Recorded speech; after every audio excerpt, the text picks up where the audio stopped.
So the original universe is mirror, mirror on the wall. Mirror, mirror on the wall. Transferred to universe is magic mirror on the wall. Magic mirror on the wall.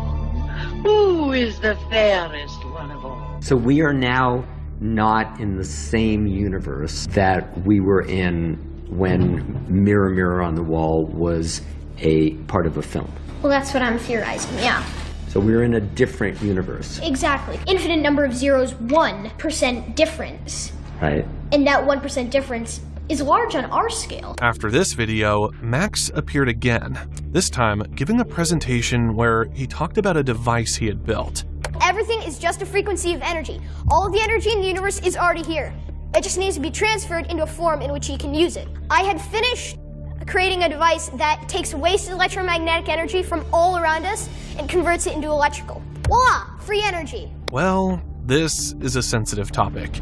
Free energy. I don't know if Max's device actually worked or not, but I do know one thing. After years of research for this channel, I've come across countless stories of people who claim to invent similar zero-point or free energy devices. And almost every time, they were ridiculed, silenced, or simply disappeared from the public eye. And honestly, it's not hard to see why. Just think about it. A working device like this could threaten entire industries overnight. After all this came silence. For the next 3 years, Max went completely quiet. So did his family. Nothing was posted on social media until April 22nd, 2020, when a message suddenly appeared on Max's Facebook page. I like to build things. I want to change the world and make it a better place.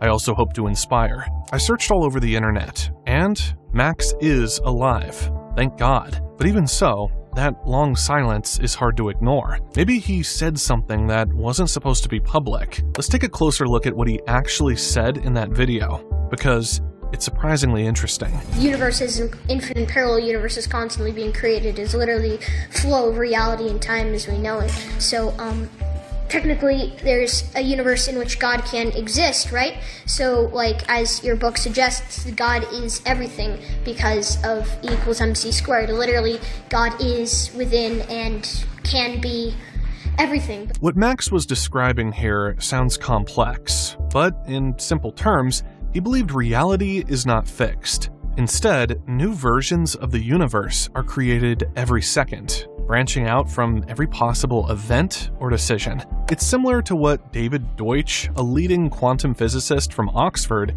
has argued for decades, that quantum mechanics naturally leads to the idea of parallel universes, all existing side by side. In one universe, you're watching this video.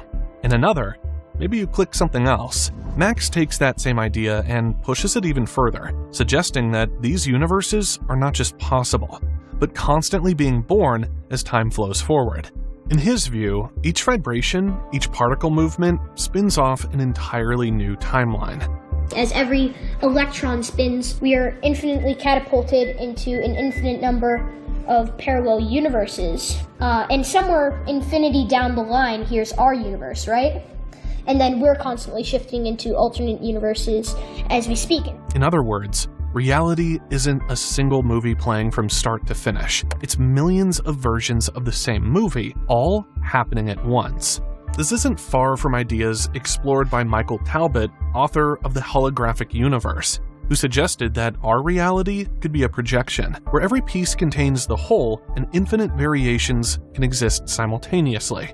Max also touches on the paradox of infinity, saying that even infinity can have levels. That's actually a real concept in mathematics, known as Aleph Null, used by Georg Cantor to describe different sizes of infinity. It might sound abstract, but what Max was trying to express is that our universe might be infinite, yet still exist inside a larger infinite structure. Imagine it like this, right? There's one line, and then a fraction closer, and a fraction smaller is the next line. And then a fraction closer and a fraction smaller is the next line, so on, so on, so on. Till eventually we get this sort of thing. It's a little bit like this. Now, that's infinity in a confined space because there's nothing here or here, because this is still there. But what happens when you add a line here? Now, that is actually still infinity, because it's still in the same place, but it's not in a confined space, you may say.